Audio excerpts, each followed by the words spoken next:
Have you ever looked at two people, same income, same job, same positions, but one is creating wealth while the other one is barely making it? And you wonder, what is the difference? It's not always how much money they make.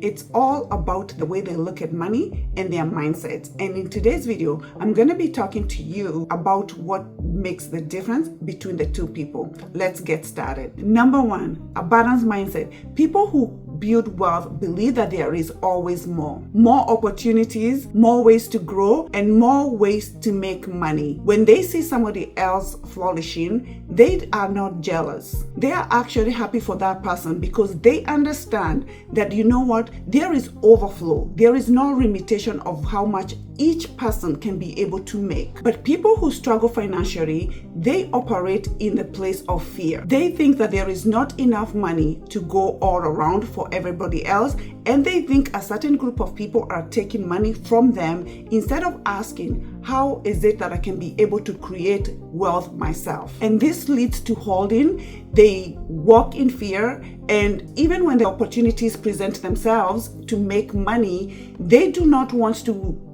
let go that money because they believe if I let this money go, it's almost like it's disappearing.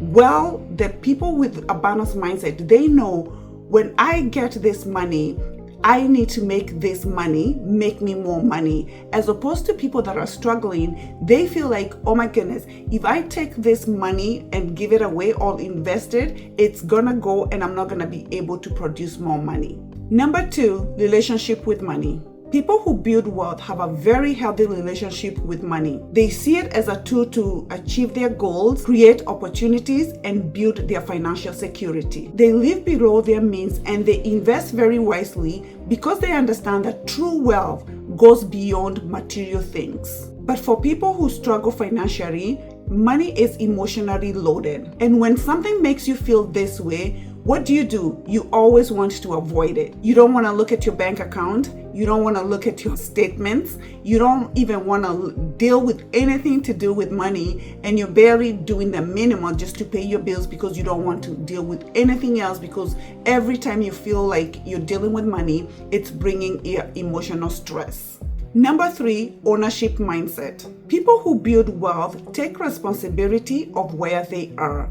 Even when they fail, they understand that they do not have to blame anybody else. They ask themselves the hard questions. They look at the data, they look at where they failed and ask themselves, where did I fail? Or what could I have done differently? They don't wait for somebody else to come and rescue them. They go to work and ask themselves, as I said, hard questions. They ask themselves, what is it that I can control? They ask themselves, what is it that I can improve? Or they ask themselves, what is it that I can learn from this situation or this failure? What is it that I can learn from these mistakes? But the people who struggle financially, they are always blaming everybody else apart from themselves for their failures. They will blame the economy. They will say the economy is not doing well. They will blame the government.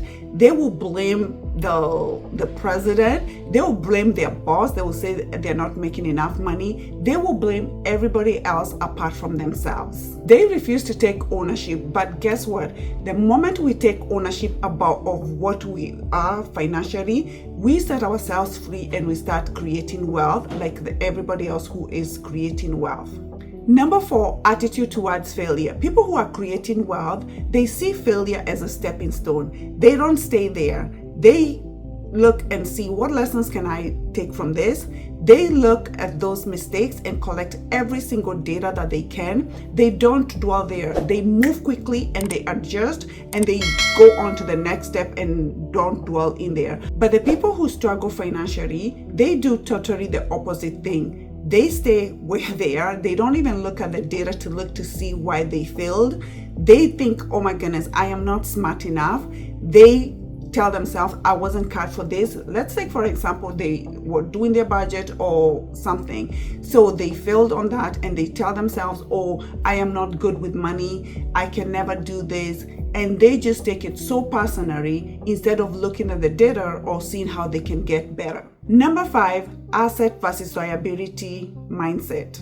Before people with a wealthy mindset buy anything, they ask themselves one thing: is this a liability or is this an asset? Does this thing put money in my pocket or does it take money out of pocket? They understand that things like real estate and businesses, they are assets, and they are very intentional and very strategic about what they acquire. On the other side, the people with poor mindset, they accumulate liabilities upon liabilities upon liabilities, and most of the time they do not even sometimes understand what is assets versus liability. They buy things that are liabilities thinking that they are asset. They accumulate, as I said, a lot of liabilities, high interest cards, car loans. They buy cars that are very expensive thinking that these cars are assets, thinking that, oh my goodness, this is an asset, I have an asset. But they're not understanding that these things that they're buying, they're just accumulating a lot of liabilities that is costing them money, and these things are not putting any money in their pockets. And then they wonder why they're always behind. Number 6, delayed gratification. This one is so real because each one of us feels it every single day, and we are always faced with a choice of like, do I get it now or do I get it later? And the people that are creating wealth, they understand that, you know what, there is this thing about instant gratification or delaying their gratifications, and they know that if they delay, the people that are creating wealth, they understand that if I delay buying this thing, I can take my money and invest it, and the money will make me money, and I'll be able to get the thing that I want at a later time. They also take some time before they buy anything because they understand that making quick decisions in buying some of these things, it's not worth it. Unlike people that are poor, that have a poor mindset, they're always wanting to, whatever they want, they don't even wait for 24 hours.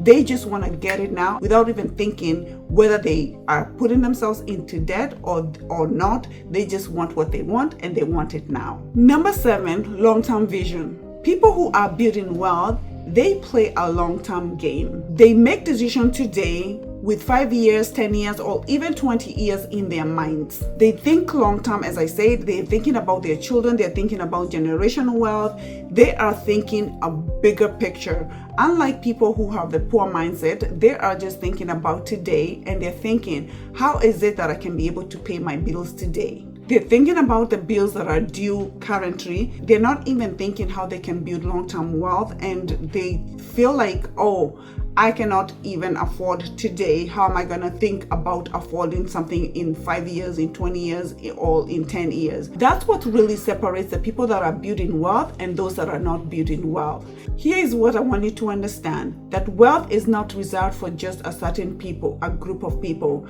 It's built by people who think differently. So you too can start thinking about how you can build your wealth today. I hope this video was helpful. Let me know which one of these mindsets really hit you hard, and thank you so much for watching, and I will see you in my next video.